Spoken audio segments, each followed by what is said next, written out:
पद्मश्री पुरस्कार से सम्मानित योगेश प्रवीण जी को घंटों एम्बुलेंस नहीं मिल पाई। एक मंत्री के कहने के बावजूद, सीएमओ को कहने के बावजूद उनको एम्बुलेंस का इंतजाम नहीं हो पाया, उनकी जान चली गई। राजस्थान में ये पीएम केयर्स के फंड से भेजे गए वेंटिलेटर की हकीकत है। ये शमशान में दलाली का सच है। ये लोगों की जिंदगी के साथ खिलवाड़ करने के घोटाले का सच है, उसके घपले का सच है। राजस्थान में जो वेंटिलेटर पीएम केयर्स के माध्यम से भेजे गए, उसमें से 90 से 95% वेंटिलेटर फॉल्टी हैं, खराब हैं। उत्तर प्रदेश के अंदर आज पूरी कवायद और कोशिश इस बात की हो रही है कि कैसे इस बीमारी की भयावहता को छिपाया जाए, कैसे कोरोना के संक्रमण की रिपोर्ट को दबाया जाए, कैसे हॉस्पिटल में बेड नहीं मिल रही इस खबर को अब बाहर न निकलने दिया जाए, कैसे डीएम ने कह दिया कि रोड पर लोगों की जान जा रही है, उसके खिलाफ जांच करो। ये हो रहा है। लखनऊ में एक वीडियो वायरल हो रहा है सुबह से कि जो बैकुंठ धाम शमशान है उसको ढांकने की तैयारी हो रही है। यह है वो वीडियो, मैं आपको दिखाना चाहता हूं।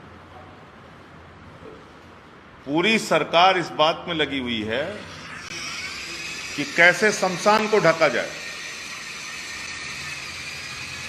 ये बैकुंठ धाम के शमशान को ढकने के लिए पूरी तैयारी चल रही है। ये देख लीजिए आप। और ये क्यों चल रही है, ये तैयारी क्यों हो रही है? क्योंकि कल एक भयावह तस्वीर लखनऊ की आई जिसमें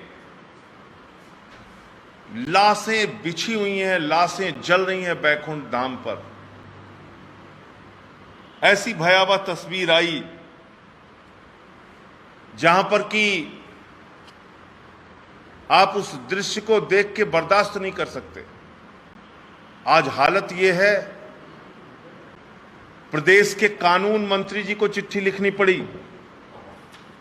यह कानून मंत्री जी की चिट्ठी है, ब्रजेश पाठक जी की। वो लखनऊ के विधायक हैं, माननीय कानून मंत्री हैं उत्तर प्रदेश सरकार के, और उनके क्षेत्र में रहने वाले पद्मश्री पुरस्कार से सम्मानित योगेश प्रवीण जी को घंटों एम्बुलेंस नहीं मिल पाई।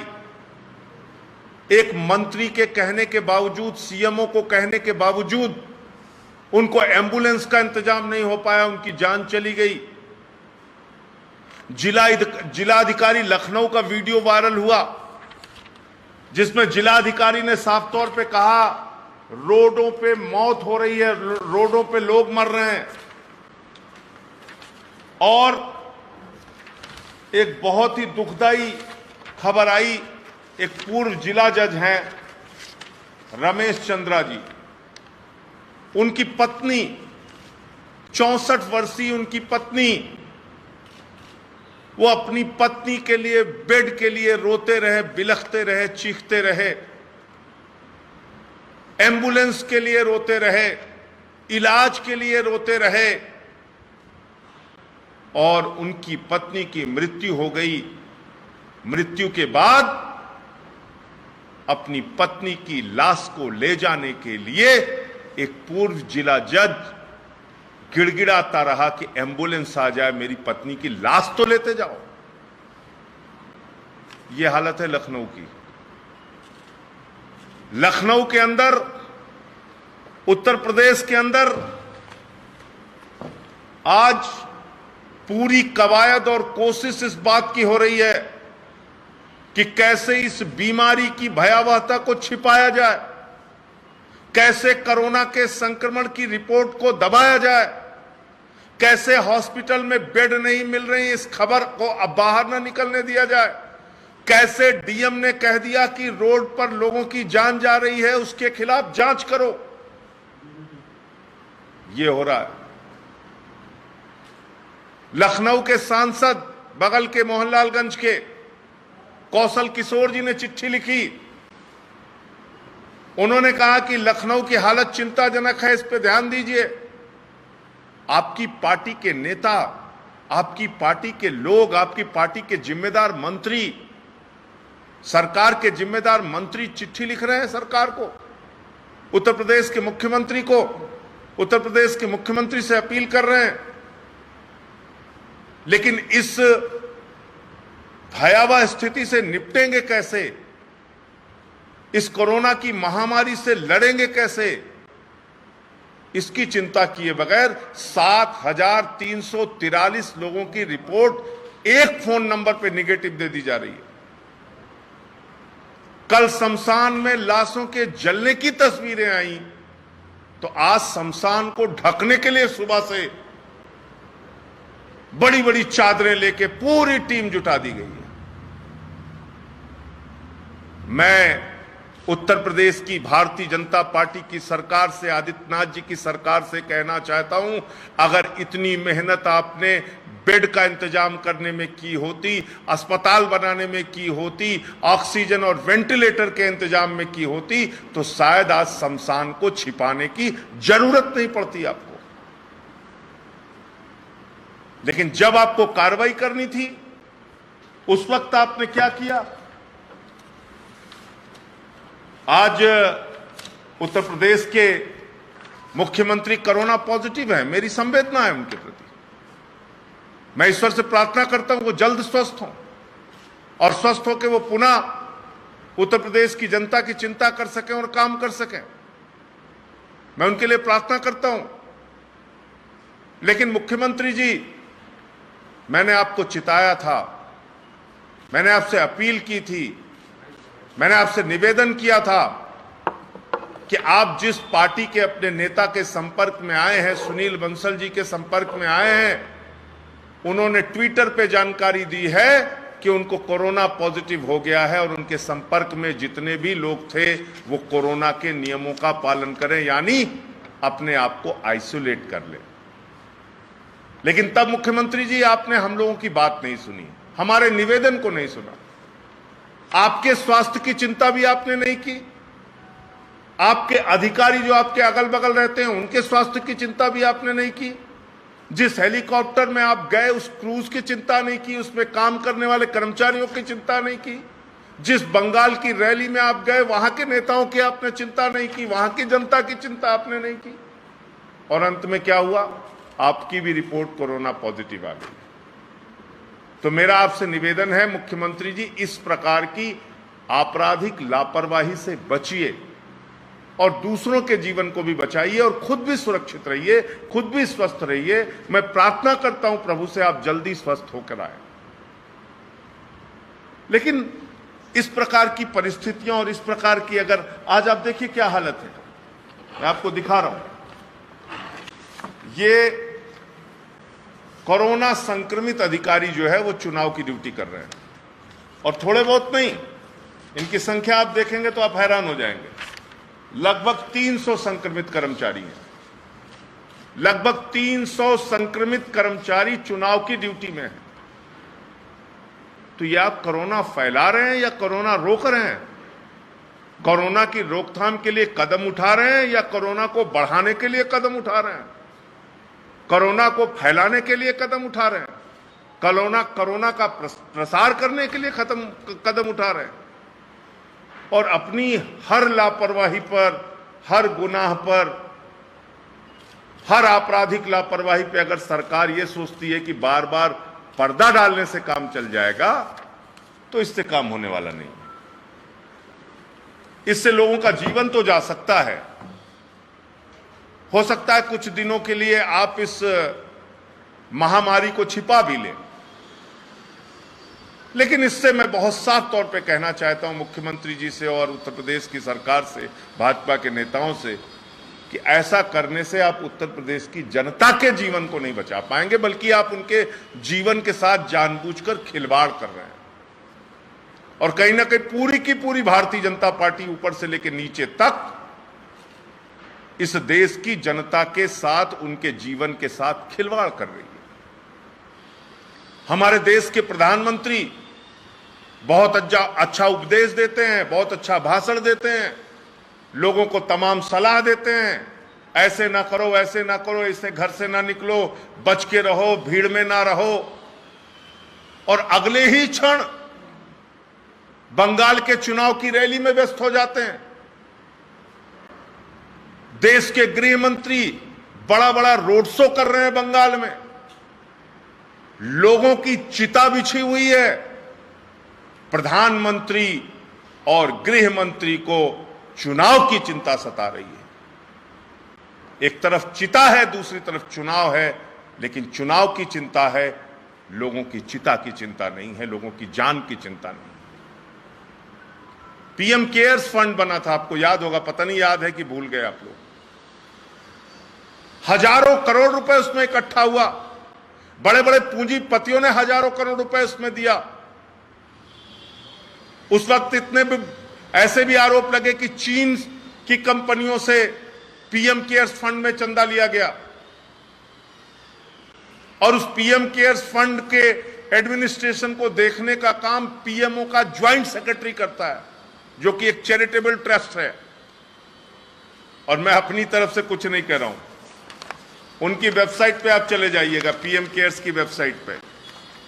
इसमें क्या लिखा हुआ है, दो खबरें मैं आपको दिखाऊंगा। इसमें क्या लिखा हुआ है, ये पीएम केयर्स की वेबसाइट पे लिखा हुआ है कि पीएम केयर्स फंड से 2000 करोड़ रुपए 50,000 ventilator, made in India ventilator खरीदने के लिए दिए गए। पूरे देश में 50,000 वेंटिलेटर खरीदने के लिए सरकारी अस्पतालों में, केंद्र के अस्पताल, राज्य के अस्पताल और केंद्र शासित राज्यों के सरकारी अस्पतालों को 50,000 वेंटिलेटर पूरे देश में दिए गए पीएम केयर्स से, और उसके लिए 2000 करोड़ रुपए दिया गया, और 1000 करोड़ रुपए माइग्रेंट लेबरर्स के लिए दिए गए, और 100 करोड़ रुपए वैक्सीन बनाने के प्रयोग के लिए दिए गए, उसके रिसर्च के लिए दिए गए। ये पीएम केयर्स की वेबसाइट पे पड़ा है, मैं अपनी ओर से कुछ नहीं कह रहा हूं। अब आ जाइए, इसकी सच्चाई देखिए आप। राजस्थान में ये पीएम केयर्स के फंड से भेजे गए वेंटिलेटर की हकीकत है। ये शमशान में दलाली का सच है, ये लोगों की जिंदगी के साथ खिलवाड़ करने के घोटाले का सच है, उसके घपले का सच है। राजस्थान में जो वेंटिलेटर पीएम केयर्स के माध्यम से भेजे गए, उसमें से 90 से 95% वेंटिलेटर फॉल्टी हैं, खराब हैं। वेंटिलेटर में भी घपला, वेंटिलेटर में भी घोटाला। पीएम केयर्स के पैसे से खरीदे गए वेंटिलेटर में ऐसा घोटाला कि उसमें प्रेशर ड्रॉप होता है। उस वेंटिलेटर का इस्तेमाल जिस व्यक्ति की जिंदगी के लिए किया जाएगा, उसकी तो जान चली जाएगी। प्रधानमंत्री जी, इसका हिसाब पूरी की पूरी भारतीय जनता पार्टी को और इस सरकार को, देश के प्रधानमंत्री को देना चाहिए, जो पीएम केयर्स के फंड को लेके सीना ठोक के कहते थे कि इसको कोरोना की महामारी से लड़ने के लिए इस्तेमाल किया जाएगा। यह इस्तेमाल हो रहा है। पीएम केयर्स के फंड में वेंटिलेटर की खरीद में घपले और घोटाले का यह मामला सामने आया है। इस पर देश के प्रधानमंत्री को और उनकी पूरी सरकार को, जो पीएम केयर्स को जस्टिफाई करने में लगी थी, उनको जवाब देना चाहिए।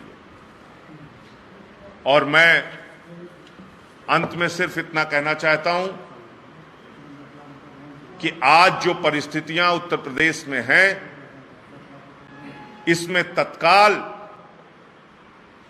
प्राइवेट नर्सिंग होम्स के बेड को सरकार अपने कब्जे में ले, वहां पर ऑक्सीजन बेड बनाए, वहां पे वेंटिलेटर बेड बनाए, वहां पे आईसीयू बेड बनाए, क्वारंटाइन करने के लिए बैंक्वेट्स का, बड़े बड़े होटल्स का, उसको भी हॉस्पिटल में कन्वर्ट करने का काम सरकार करे। स्टेडियम को भी ऑक्यूपाई करके वहां भी वेंटिलेटर और ऑक्सीजन बेड बनाने का काम सरकार करे। जल्द से जल्द इंतजाम कर लीजिए, क्योंकि इस बार के वायरस की खतरनाक स्थिति का हमको आपको कोई अंदाजा नहीं है। नहीं आए थे इतने केस पिछली बार। 1,99,000 से 2 लाख से ज्यादा केस एक दिन में। जब केसेस 1 लाख हुए थे पूरे देश में हाहाकार मच गया था। अब जैसे लग रहा है कुछ हुआ ही नहीं। चुनाव की रैली में शिवराज सिंह जी व्यस्त हैं, चुनाव की रैली में प्रधानमंत्री जी व्यस्त हैं, चुनाव की रैली में गृह मंत्री व्यस्त हैं, चुनाव की रैली में पूरे के पूरे भारतीय जनता पार्टी के नेता व्यस्त हैं। आप लोगों के जीवन के साथ खिलवाड़ कर रहे हैं। नॉर्वे के मुख्यमंत्री का एक उदाहरण मैं देख रहा था, एक वीडियो।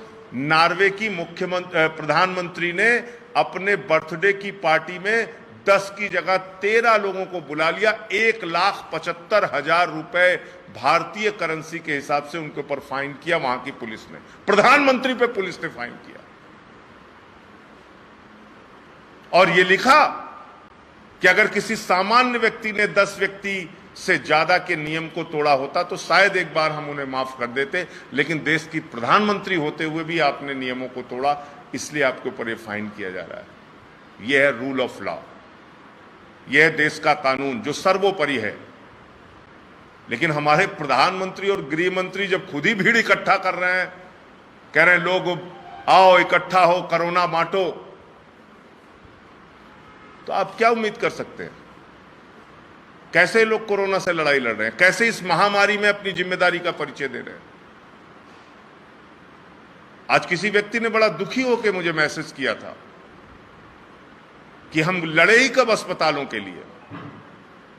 हम तो मंदिर और मस्जिद के लिए लड़ते रहे, हम कब लड़े अस्पताल बनाने के लिए? उस मैसेज ने मुझे झकझोरा उस व्यक्ति के कि बात तो कहीं ना कहीं सही है। ये मंदिर मस्जिद जाति धर्म इनके झगड़ों में ही हमको उलझाए रखा है इन पॉलिटिशियंस ने, ये नफरत की राजनीति करने वाले लोगों ने। खुद चुनावी रैली कर रहे हैं, आपकी लाशें जल रही हैं। लाशें जलाने के लिए भी घंटों इंतजार, जांच कराने के लिए भी घंटों इंतजार, बेड पाने के लिए भी घंटों इंतजार। तो अभी भी वक्त है। उत्तर प्रदेश की सरकार को जाग जाना चाहिए और जल्द से जल्द युद्ध स्तर पे अपनी ओर से एक एक अधिकारी कर्मचारी और जनता भी उसमें आपका सहयोग करेगी। पिछली बार भी जनता ने सहयोग किया था इतनी बड़ी महामारी के दौरान, उससे निपटने के लिए, चाहे वो तमाम भोजन के स्टॉल चलाने की जरूरत हो, मास्क और सैनिटाइजर देने की जरूरत हो, सब कुछ किया था लोगों ने। उनका भी सहयोग लीजिए, लेकिन कुछ चिंता करते हुए नजर आइए। आप तो आंकड़े छिपाने में लगे हुए हैं, आपकी तो पूरी सरकार आंकड़े छिपाने में लगी हुई है। ये कैसा मजाक है? आंकड़े छिपा के आप इस बीमारी से कैसे लड़ पाएंगे? इस संक्रमण को पहचान कैसे पाएंगे? इसकी भयावहता को कैसे पहचान पाएंगे? मैं आम आदमी पार्टी के एक एक कार्यकर्ता से अपील करता हूं, अपने आसपास हर जिले के अंदर मास्क बांटने का काम, सैनिटाइजर बांटने का काम और एक अभियान पूरे उत्तर प्रदेश में हम लोग शुरू करेंगे, जिसमें लोगों की अधिक से अधिक क्या मदद हो सकती है, इसके लिए हम अपनी सभी जिला इकाइयों को आज से निर्देश दे रहे हैं कि आप लोग मुस्तैद रहिए, लोगों की मदद कीजिए। हॉस्पिटल में, नर्सिंग होम में, जहां भी जिसको एडमिट कराने की जरूरत पड़ती है उनकी मदद कीजिए। इसमें सिर्फ हम लोग मूक दर्शक बन के अपनी भूमिका नहीं निभा सकते, बल्कि इसमें खुद से जो हमें कर सकते हैं वो करना चाहिए।